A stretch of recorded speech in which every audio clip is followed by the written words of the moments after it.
I am Stephon Williams. I'll try to keep this brief because I can be a bit of a talker, but I am the administrator with Muscogee County DFCS. One of my projects with UGA, because I've done a few and I'm working on another one now, but one of the main things was strengthening community engagement. A lot of times in this work, it's social work, right? But I feel like a lot of times we lose the message of social work, okay? Social work means being social. And one of the things for those of us that worked previously prior to COVID changed a lot of things that we did. So before this work, I talk about it often, and I hate sometimes how much I talk about it, but it's something that is really proud for me in social work. One of the counties I went to, I was the deputy director of one of the largest counties in South Carolina. It was one of those counties that was very much, why would you go there? Okay, if you can imagine your absolute worst place to go work, that's where it was. I told them I couldn't do worse. So I took the opportunity, and within 3 years, we absolutely changed that county to one of the highest performing counties in the state.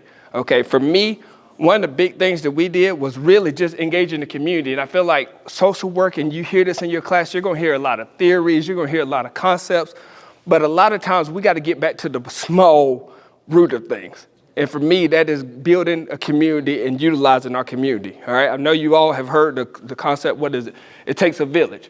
But sometimes we really forget that message. And I think that was one of the really impactful things when I moved to Muscogee was I really wanted to get our community involved because I know what a community can do when it's wrapped around families that we serve and when it's wrapped around staff that we serve. So, of course, I always put up our little DFCS picture because I like the pictures. The next part is just talking about our visions and missions. You know, one of the things that you have to do in this work is always remember your why, and our vision and missions really help that. You know, we all get in this work for having safe children, strengthened families, and stronger Georgia, okay? And of course, we talk about our mission, which is prioritizing the safety of Georgia's children in the decisions we make and the actions we take. And we partner with families on their path to independence and build stronger communities, I highlight that if I could, with caring, effective, and responsive service. So one of the big objectives, like I told you, was really getting the community involved. We had an initiative where we would create better partnerships between the community members that play a vital role in the safety, permanency, and well-being of children and families that we served in Muscogee. And we created this team. Now, I'm not going to lie to you. I stole this name from the time that I used it in South Carolina. So you can give me some points for that. But it sounded simple enough. But again, I really wanted to wrap our community around in the things that we were doing. So for those of you that work in DFCS, you kind of know, and I'm sure for some of y'all, I think I even heard somebody, I think I wrote it down, where someone made mention that we come out and snatch babies, right?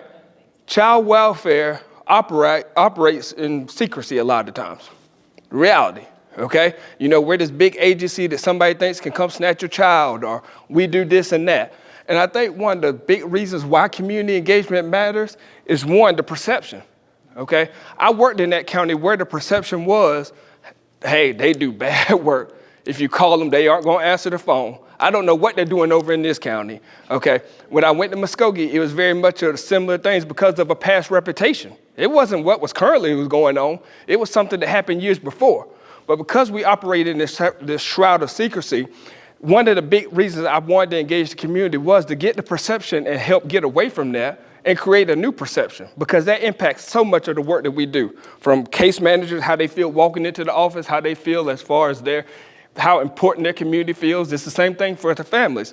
So we really want to do that. But community engagement matters so much because it improves partnerships, it improves child outcomes, okay?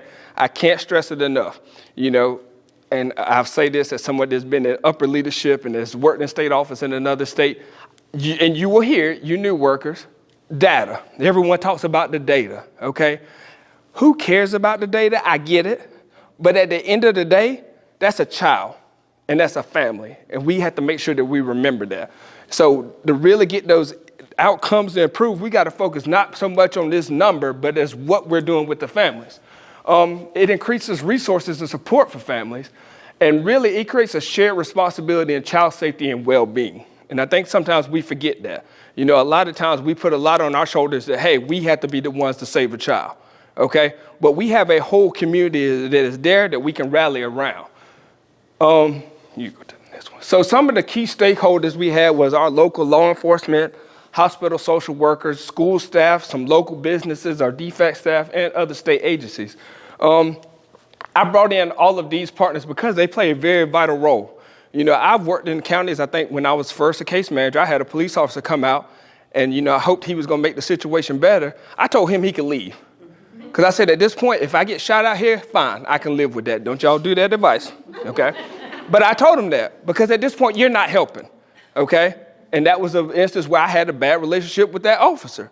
I've worked in other counties where there were police officers who would jump and do anything that we needed to do when DFCS called because we had those relationships. So one of the things that we really did was reach out to them because, and again, so you newer workers, I feel like I'm speaking to y'all that are coming into the field, but you will learn that, they have very different perceptions of what we do, and we have different perceptions of what they do. So I think one of the things was we had to get to the table and talk about some of the issues we had, some of the issues they had, our procedures, their procedures, so we could get to a better common goal, which is, again, helping children, okay? So we really met with them, talked with them. We talked with our hospital social workers, exact same things. You get reports from them. They have concerns about what we are doing. Again, we operate in so much secrecy that they have no clue what we're doing. So it was displaying the simple things that, again, help that perception and help that relationship. One meeting I sat in with the hospital social workers, and I had to tell them what our process was for a removal, okay? In South Carolina, it was very much a worker wants a removal. They either talk to law enforcement, they go out there and do it, or they staff with an attorney, it's done. All right, the first time I came to Georgia, I had a call to talk about it. I had another call with a several team of people. After that call was done, we sent an email to have another call with 1,000 people on the region. So I was like, what in the world? I said, by the time we get done with this call, this kid's gonna be gone. Seriously, it was very shocking to me. But explaining that, because for our social workers, they would have situations where they're calling and they're saying, where's DFCS? We have no clue. And then, of course, they get frustrated. So once I explained that procedure, they're like, oh, okay. So I think, again, we have to be really intentional in helping explain this stuff because it gets back to that social work understanding and involving our communities. Last one, because I can be a talker, so y'all have to, I don't want to do that to y'all. School staff, all right? My wife is a teacher. I have to tell her all the time what some of the procedures are because they have an understanding. And granted, they love their kids. And really, I used to tell people this when I would do a training. And again, South Carolina training. So we would see a child once a month. That teacher saw that child Monday through Friday. They were a better resource for that child's safety probably than we were. So when they were sharing information, it was important that we got that information. But again, explaining that process to them and explaining to them, abuse and neglect. I think for a lot of them, they were confused of why did this case close or why is no one else involved? And I had to explain, differences between poverty and neglect. I'm sure y'all read it, you've seen it. We know it's a very difference, but for some people, it was really bringing that home so we had a better understanding so we don't have those conflicting work relationships. And again, just general other state agencies. So, our roles of our stakeholders, for me, it was very much breaking down some of that secrecy that we do. Explaining processes, explaining procedures, and then being open. I don't think I've ever met a perfect social worker in my life. I don't ever claim to be one. I've made mistakes. Everybody in here still makes mistakes. And I think a lot of that was owning up to some of our deficiencies and being transparent in that room. And that was one of the big things that was my task. And then it was my task to also try to get everybody on the same page so we could move forward. So I did a lot of education. It was going to talk with law officers. It was talking with patrol officers. I mean, we had several meetings. But again, it was just getting that message out of what we do to make things a little bit easier for working with our families. So again, the current challenges were the lack of awareness and communication. I say, again, this is social work. So it's very different working when you're behind a screen or when you're out to actually see someone. It's easy to be dismissive to a person that is on Teams. It is way harder when you have a relationship and you've met that person and you talk with that person. So that's one of the big things that we went out to go do. We had limited participation from key community stakeholders, which was also an issue. Again, I related to South Carolina because it's a little bit different here. But, we had a hard relationship with DJJ. Department of Juvenile Justice. Then when I came here, we also had some very, much concerns because we would have issues of, hey, that kid is a behavioral issue. This isn't a neglect issue. And there was that tension. So it led to really communication. The further they got frustrated with everybody, we stopped communicating. So we really tried to build those bridges. And then there was the resources, constraints, and the competing priorities, which again kind of goes back to that part where I talked about with DJJ. But, you know, one of those good things about the challenges is challenges in life bring you to a better goal, all right? I heard it 1,000 times. This is hard work. I do not lie about that. I probably quit 1,000 times in my head if I could bring it up, okay? There's been Fridays when I got a report at 4 o'clock and I said, all right, I'm gone. There was a place called QT. It was a long time ago. So when the QT first came, I said, I'll go man the icy machine and I'll roll the hot dog roller. All right, it's the reality. This is a frustrating job, but it's a rewarding job, and I wouldn't change it for the life of me. Let me go to the next one.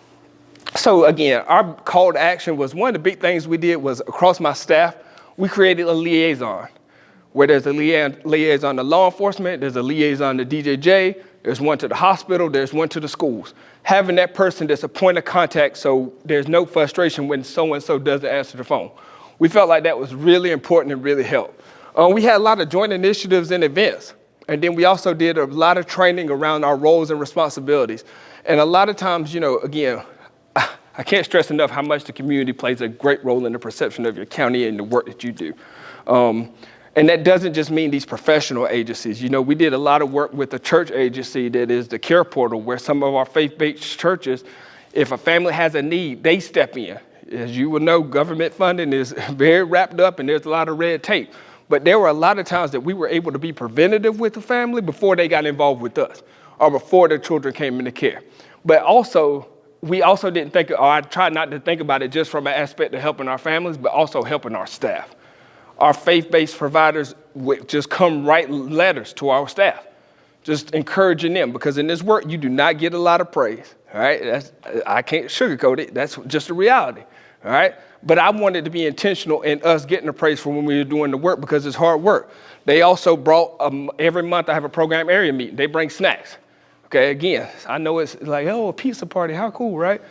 I know that's jokes. But really, it was like, hey, here's snacks, we're thinking about you. Here's some cupcakes, here's donuts, just little things, because those little things add up. And we can go to the next page because I'll wrap it up. We'll talk about some of the outcomes we've had. Again, you know, the Care Portal has been really big for our staff. Our joint trainings have made things so much easier. You know, reports are less frequent because somebody's frustrated about the results of what we did. You know, we would have schools who would just keep calling because they wanted something done when they didn't understand the procedure. A lot of that has gone down because of that communication we have. The one big one that I talk about is border agreements. I've had the pleasure, and it's not a pleasure, of working in South Carolina where I was bordered to North Carolina, and now I'm in Georgia where I'm bordered to Alabama. There's no one harder to work with than a neighboring state. I don't know why. So one of the big things is our border agreements. When I first came, Russell County, who was very much next door, I hate it because when I drive over there, every clock changes, and I go to a central time. They wouldn't honor a border agreement. It's written in policy, it's written in law. I will argue things. So I read the policy, I read the law, I said, hey, no, I'm telling you, I can show you.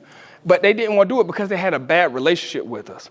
Me and their program director sat down, had lunch, and we hashed it out, okay? Since then, we've had 27 border agreements. So basically a border agreement is, say we have a family that comes over, they're here in Columbus, not here, but in Columbus, but they have a caregiver that's possibly right there in Russell County, okay? Instead of us bringing that child into care and having to place them with a random foster parent, we're able to work out an arrangement where they may be able to do a kinship for a limited time, or we do an expedited ICPC. I'm speaking these facts terms, so I know, I'm sorry. But for those of you that know, it's a big deal. But at the end of the day, those 27, those are agreements where a child is with family. And that's when I'm talking about that data. Yeah, and 27 is great, but those are kids. Instead of looking at the number, imagine 27 kids lined up over there. Okay, that's the impact of engaging the community.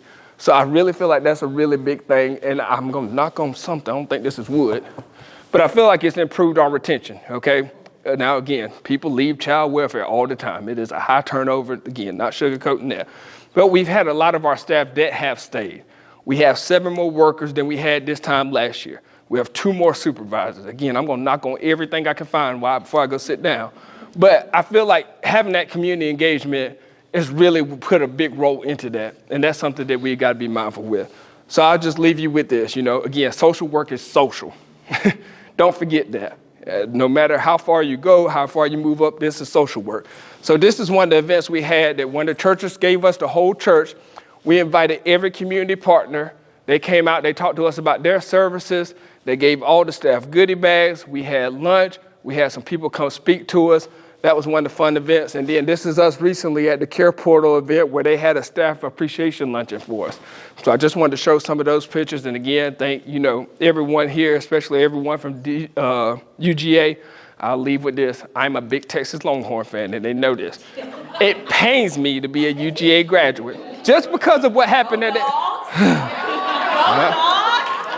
Didn't ask for all of that, but it pains me. But I'm very much appreciate this process, and thank y'all for giving me this opportunity.